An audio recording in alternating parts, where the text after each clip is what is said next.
zidna ilma walhamdulillahi ala kulli hal wa a'udzu billahi min hali ahlin nar. Amin. Sayyidina alal ustazah. Assalamualaikum. Faiza Azhara. Dari KGK. Itu lah tadi ya? Enggak. Telah terus. Haida Nisrina Almas. Hanifah. Nah, kita belajar bab 5, itu kita sudah belajar bab 3 kan? Ya. Apa materi bab 3?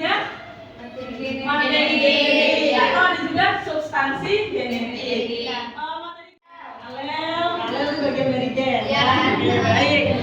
Nah, dari materi genetik yang sudah disebutkan tadi, yang merupakan pembawa sifat itu namanya apa? Masih ingat nggak? Gen. Namanya gen. Berarti sifat-sifat yang ada di dalam diri kalian, misalnya tanya-tanya gimana orang tua bisa menurunkan gennya kepada kita. Tanya-tanya nggak? Ada yang sudah tahu? Kalau sudah tahu boleh bantu dijelaskan. Ustazah mau menyampaikan dulu berkenaan dengan tujuan pembelajaran. Jadi kalau kita mau belajar itu kita harus tahu tujuan pembelajarannya, biar pembelajaran itu lebih terarah gitu ya. Tujuan hibrid dan Hibrid. pasti di dalam pikiran kalian bertanya-tanya apa itu monohibrid, apa itu peternak itu memiliki peran penting di negara kita. Nah, nanti dalam proses kalian ingin menjadi petani dan peternak yang handal, kalian perlu mempelajari pewarisan sifat. Karena dengan mempelajari pewarisan sifat, teman-teman bisa mengembangbiakan hewan dan tumbuhan yang memiliki. Lalu kita akan melakukan pretest ya. Oke, pretestnya garis miring posja. Oke, tadi Alin pakai scan code. Oke, tulis nama lengkap, jangan disingkat, apalagi nama panggilan. Ayo kita ice breaking dulu. Gambar apa lagi?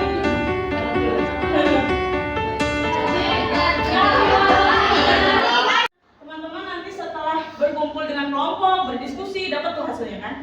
Nah, dapat hasilnya nanti teman-teman tuliskan dalam ini karton. Kenapa harus di karton? Karena karton ini nanti akan teman-teman gunakan untuk presentasi di depan kelas. Jadi nanti teman-teman bertugas untuk menjelaskan solusi yang sudah dirumuskan dalam kelompok ke teman-teman kelompok yang lain. Atau dinotasikan dengan K besar. Jadi dia pengen sapi kualitasnya baik, kemudian ukurannya besar. Tapi kenyataannya, ya kan, yang tersedia itu adalah sapi dengan sifat kualitas daging baik, tapi ukurannya kecil. Oke, menurut Indah, katanya solusinya adalah dengan mengawinkan sapi-sapi yang ada tersebut sifat bunga warna putih, tetap tapi dominannya warna huruf besar itu bersifat bunga. Nah, di sini juga harusnya kan U kecil, ditulisnya hanya kecil, satu saja. Ini disilakan dipasangkan. Bisa dipahami? Kalau bisa, yang berikutnya hukum Mendel 2 tadi dibuktikan dengan persilangan apa? Di hibrid. Oke guys. Nah, misalnya ada kacang arcis atau kacang kapri tadi ya, punya biji bulat warna kuning ini, biji bulat warna kuning ini dinotasikan. Kelompok kemarin itu berdasarkan hasil asesmen diagnostik kognitif yang sudah Ustazah lakukan beberapa waktu lalu. Jadi teman-teman dikumpulkan berdasarkan hasil tersebut. Nanti teman-teman akan petani jeruk atau yang lainnya di kelompok. Kemudian ini,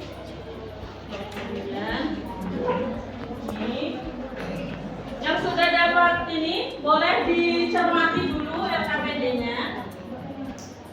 Kalau ada yang kurang jelas boleh ditanya. Oke.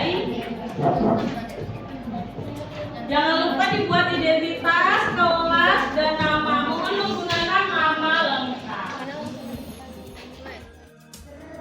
Petani jeruk. Kalau kelompoknya Almas? Tani semangka, semangat katakan. Semangka. Kalau kelompoknya Adel? peternak sapi. Kemudian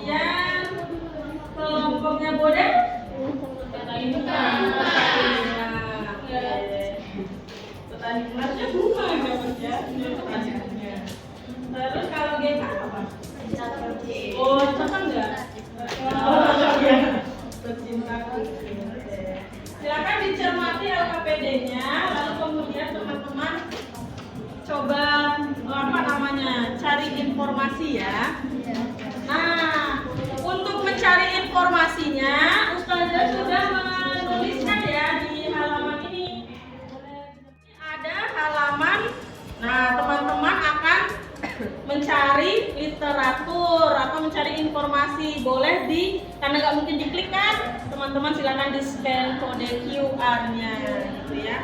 Ada video, ada modul.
Kalau yang ditanya jenis, disebutkan jenisnya.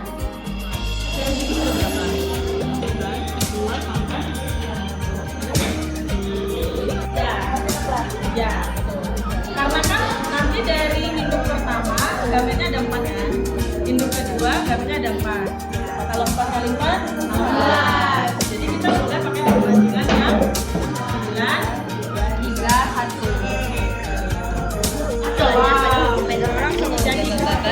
Ya, nanti boleh masuk.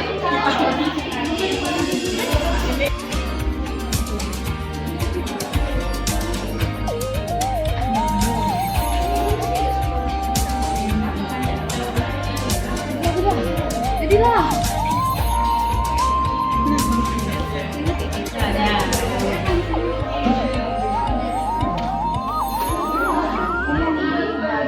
Oh iya. Kira misalnya nyari yang ke bawah apa? Yang dicari. Iya.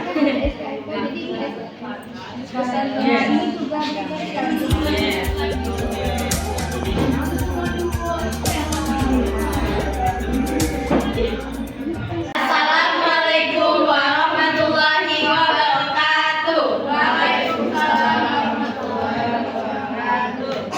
Baiklah, di sini kami dari kelompok 2 akan mempresentasikan hasil diskusi kami tentang kasus 1 peternak sapi. Tapi sebelum kami memulai presentasi kami akan menampilkan sebuah yel-yel. Selamat menyaksikan. Kelompok 2, kelompok 2, kami kelompok 2, kelompok 2, kelompok 2, kami keren semua. Kelompok 2, salam kenal ya kakak, iya. Lagi belajar ya kakak, iya. Semungut ya kakak, iya. Kelompok 2 nih kakak, iya, iya. Kelompok 2, hai guys, kenalkan aku Zakia dari kelompok 2. Aku Tara dari kelompok 2. Aku Ade dari kelompok 2. Aku Indah dari kelompok 2. Aku Olive dari kelompok 2.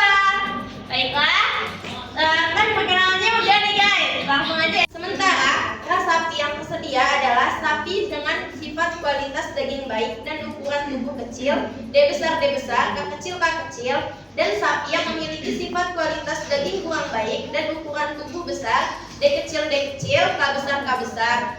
Berdasarkan pola pewarisan hukum Mandel, langkah apakah yang paling tepat dilakukan oleh petani tersebut untuk mendapatkan sapi dengan sifat unggul seperti yang diharapkan? Jadi untuk menjawab pertanyaan tersebut, nomor 1, untuk mendapatkan sapi dengan sifat unggul seperti yang diharapkan, Besar kali K besar yang ini dan hasilnya yang ini ya. Jadinya D besar K besar, terus D besar K kecil, D kecil K besar, D kecil K kecil. Udah tuh kali silang kan tadi. Nah yang ini sama kayak yang ini tadi, dan dua itu sama-sama menghasilkan 100% sapi dengan kualitas daging baik dan tubuh besar.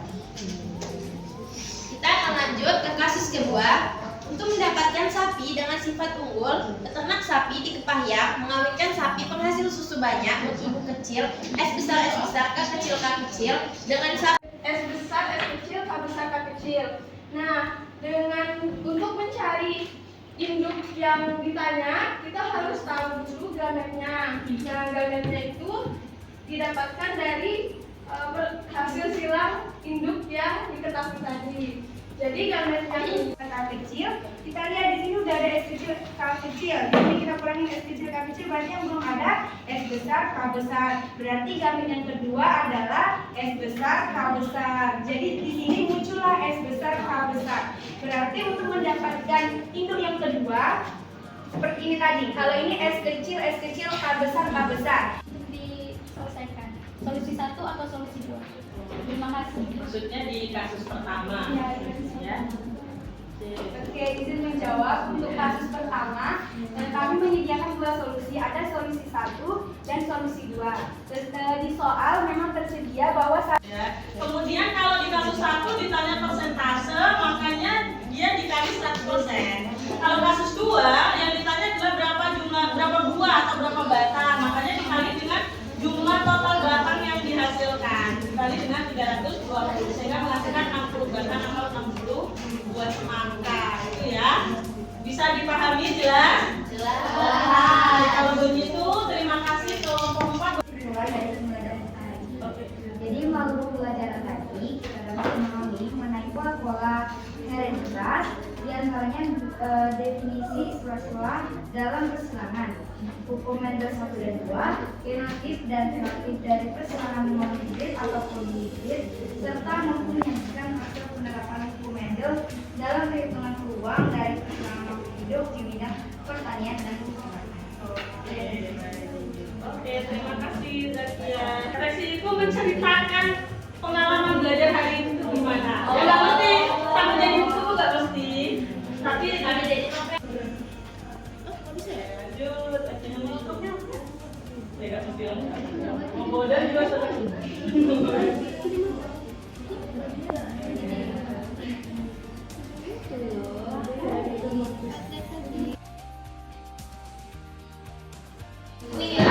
Bisa? Kembali itu saja mengambil LKPD-nya ya.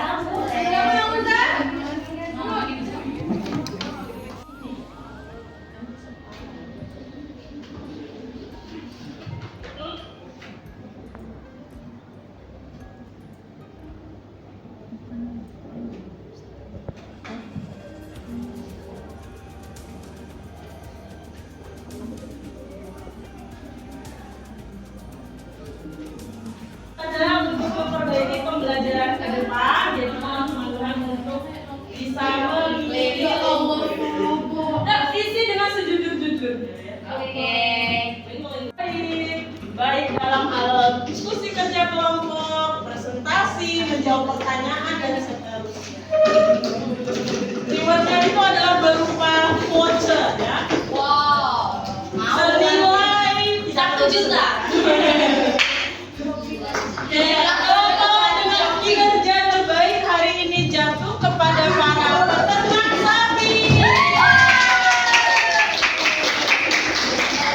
Tidak perlu berkecil hati teman-teman, semuanya juga sudah melaksanakan tugas dengan baik, berdiskusi dengan baik. Nanti teman-teman bisa lebih maksimal lagi dalam melaksanakan diskusi kelompok, presentasi dan seterusnya. Ini rewardnya belum di kantor ya. pembelajaran hari ini, Ustazah mau menceritakan satu kisah. Dulu terjadi di zaman Rasulullah ya. Jadi dulu ada seorang sahabat itu datang kepada Rasulullah, ya Rasulullah katanya, kenapa kalau aku punya anak yang warna kulitnya beda sama aku katanya? Ya Allah. Mana coba kalau jadi istrinya perasaannya? Sakit kan? Lihatlah kulitku dan istriku itu berwarna ya cerah ya gitu. Sedangkan anakku itu memiliki kulit yang berwarna gelap. Apakah boleh aku mencurigai istriku katanya gitu? Setara gitu ya. Sebagai cewek kan gimana gitu ya. Terus kata Rasulullah, ayo ikut katanya. Dia jalan dia ke kandang onta, lalu dia lihat warna rambut onta ini ya. Warna-warni kan? Gitu. Dari itu dia warna-warni kok bisa. Ya kayak gitulah karena setiap induk itu menyimpan gen. Yang gen itu akan terekspresi kepada keturunannya. Ya, dari setelah itu sahabat tersebut kemudian mengatakan, oh iya, berarti selama ini pikiranku yang sempit. Ya, jadi nggak boleh asal menuduh pasangan, gitu ya. Nah ini ternyata di zaman Rasulullah itu sudah ada ya yang bertanya tentang pewarisan sifat itu kepada Rasulullah. Berarti sekarang ini kita tinggal meneruskan untuk mempelajari. Alhamdulillah hari ini pembelajaran kita sudah selesai teman-teman. Ustazah berharap semangat belajar hari ini akan terus ada di dalam hati teman-teman. Karena kita belajar tidak hanya di sini, tidak hanya sekarang, tapi seterusnya kita akan belajar. Ingat, terima kasih ya teman-teman sudah belajar bersama. Semoga Allah dan ridho dan juga berikan mereka berkahan untuk ilmu yang kita pelajari.